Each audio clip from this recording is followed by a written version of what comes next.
അള്ളാഹുവിന്റെ ഒരു ബർക്കത്തില്ലാതെ സുഹൃത്തുക്കളെ ഒന്നും നടക്കും. നിങ്ങളിപ്പോ വയലിനാണ്, നിങ്ങളെ വീട്ടിൽ നിന്ന് ബുദ്ധിമുട്ടൊന്നുമില്ലാതെ ഈ വയലിനൊക്കെ എത്തണമെങ്കിൽ വീട്ടിൽ നിന്ന് ഇറങ്ങുമ്പോ അള്ളാഹിനെ ഓർമ്മിച്ച് ചോദിച്ച് ബിസ്മില്ലാഹി തവക്കൽതു അലല്ലാഹ് പറഞ്ഞിട്ട് അള്ളൊരു കുരുത്തം തരും.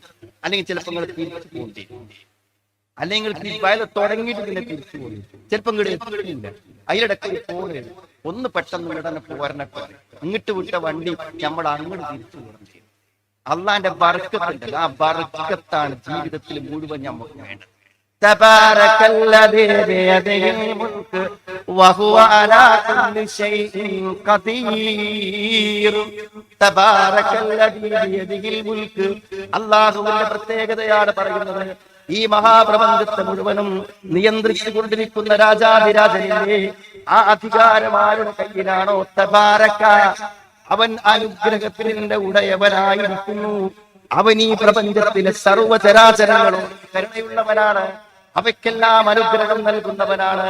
അതുകൊണ്ട് സുഹൃത്തുക്കളെ, തഖ്വയോടുകൂടെ അള്ളാന്റെ കൽപ്പനകളെ സ്വീകരിച്ച് അള്ളാഹുവിന്റെ വിരോധങ്ങളെ ഉപേക്ഷിച്ച് നമ്മുടെ അറിവനുസരിച്ച് ജീവിക്കാൻ നമ്മൾ തയ്യാറാണെങ്കിൽ നമ്മളറിയാതെ നമ്മുടെ ജീവിതം സമാധാനത്തിലും സന്തോഷത്തിലും മുന്നോട്ട് പോയിക്കൊണ്ടിരിക്കും.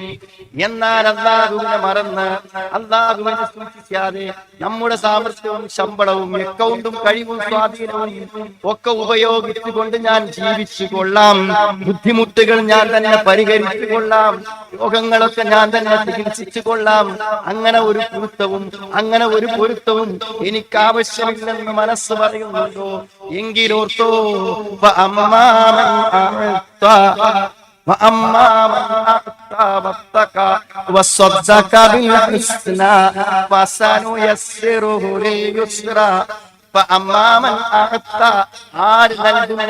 എന്തുകൊണ്ടാണ് അവൻ നൽകുന്നത്?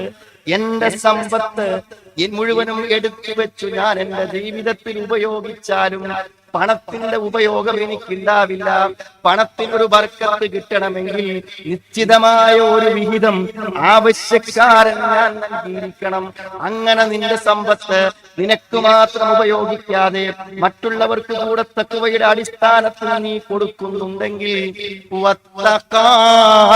ഇതെന്റെ റബ്ബ് ചെയ്യാൻ പാടില്ലെന്ന് പറഞ്ഞതാണ്, ഇതെന്റെ റബ്ബ് ചെയ്യാൻ എന്നോട് പറഞ്ഞതാണ് എന്ന സൂക്ഷ്മതയും നിനക്കുണ്ടെങ്കിൽ എന്തെല്ലാം അവൻ സത്യപ്പെടുത്താൻ വേണ്ടി നിന്നോട് പറഞ്ഞിട്ടുണ്ടോ അതൊക്കെ ശരിയായി സത്യപ്പെടുത്തി തൗഹീദോടെ പരലോക വിശ്വാസത്തോടെ ജീവിച്ചാൽ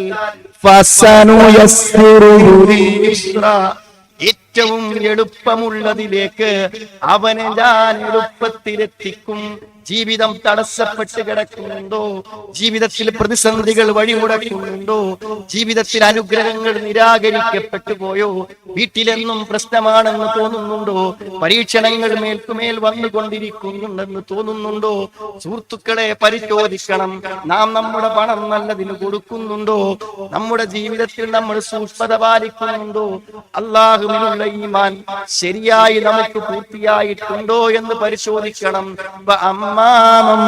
بخل واستغنى وكذب بالحسنى فسنيسره للعسرى. ആര് പിശുക്ക് കാണിച്ചു? പണം മുഴുവനും ശേഖരിച്ചു വെച്ച് ഇതുകൊണ്ട് എന്റെ എല്ലാ പ്രശ്നങ്ങളും തീരും.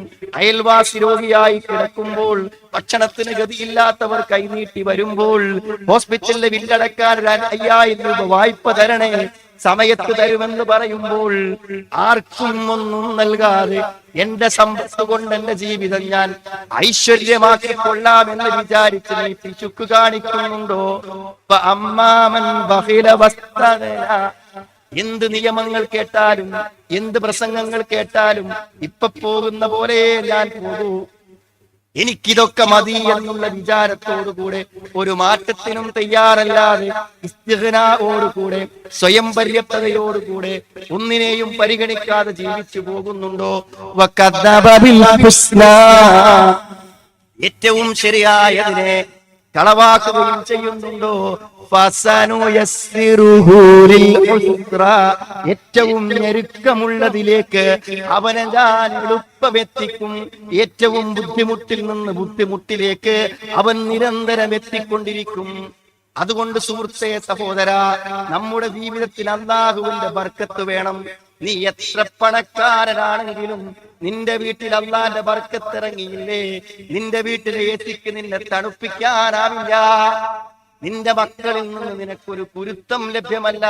മറ്റൊരു ചെറുപ്പക്കാരന്റെ കൈപിടിച്ച്, മറ്റൊരു സാഹചര്യത്തിൽ വളർന്നവന്റെ കൈപിടിച്ച് ഇന്നലെ വരെ നമ്മൾ കാത്തു സൂക്ഷിച്ച് നമ്മുടെ പൊന്നോമന മകളെ ഏൽപ്പിച്ചു കൊടുക്കുമ്പോൾ, അല്ലെങ്കിൽ നമ്മുടെ പൊന്നോമന മകന് ഒരു പെണ്ണിനെ കണ്ടെത്തി ഇനി മുതൽ അവന്റെ ജീവിതത്തിന്റെ എല്ലാമായി അവൾ കൂടെ ഉണ്ടാകണമെന്ന് ആഗ്രഹിക്കുമ്പോൾ നാം മനസ്സിൽ തട്ടിപ്പറയുന്നത് ബാറക്കല്ലാഹു ലക്കുമ, അല്ലാഹു നിങ്ങൾക്ക് ബർക്കത്ത് തരട്ടെ എന്നാണ്. ആ ബർക്കത്തിലുണ്ട്, ആ വാക്കിലുണ്ട് മക്കൾക്ക് വേണ്ടതെല്ലാം. ആ ബർക്കത്ത് കൊണ്ടാണ് അവൾ ആ വീട്ടിൽ സമാധാനത്തോടെ കഴിഞ്ഞത്. ആ ബർക്കത്ത് കൊണ്ടാണ് അവനിൽ നിന്ന് അവൾക്കൊരു സമാധാന ജീവിതം കിട്ടിയത്. ആ ബർക്കത്ത് കൊണ്ടാണ് അവൾക്കൊരു കുഞ്ഞു ജനിച്ചത്. ആ ബർക്കത്ത് കൊണ്ടാണ് അവർ സന്തോഷത്തോടുകൂടി രണ്ടാളും ദാമ്പത്യം നയിക്കുന്നത്. ഈ ബർക്കത്ത് ജീവിതത്തിൽ നിരാകരിക്കപ്പെട്ടാൽ നിന്റെ ജോലി കൊണ്ടെന്തു പ്രയോജനം? നിന്റെ ആരോഗ്യം കൊണ്ടെന്തു പ്രയോജനം? നിന്റെ സമ്പത്ത് കൊണ്ടെന്തു പ്രയോജനം? നിന്റെ വീട് കൊണ്ടെന്തു പ്രയോജനം? അള്ളാഹുവിന്റെ ബർക്കത്താണ് പ്രധാനം. അത് ദീന് കൊണ്ടല്ലേ സുഹൃത്തുക്കളെ ലഭിക്കൂ. ആ ദീനല്ലേ നമ്മുടെ ജീവിതത്തിലെ ഏറ്റവും വലിയ ഭാഗ്യം. ആ ദീനിൽ എത്തിപ്പെട്ടതല്ലേ അള്ളാഹു നമുക്ക് തന്ന ഏറ്റവും വലിയ അനുഗ്രഹം. നമ്മൾ അങ്ങനെ മനസ്സിലാക്കിയിട്ടാണ് സുഹൃത്തുക്കളെ നിസ്കരിക്കാൻ പള്ളികൾക്ക് പോണത്? അങ്ങനെ മനസ്സിലാക്കിയിട്ടാണോ നമ്മൾ സുജൂദ് ചെയ്യണത്? അള്ളാഹിന്റെ ദീന് കൊണ്ട് നമുക്ക് കിട്ടുന്നത്?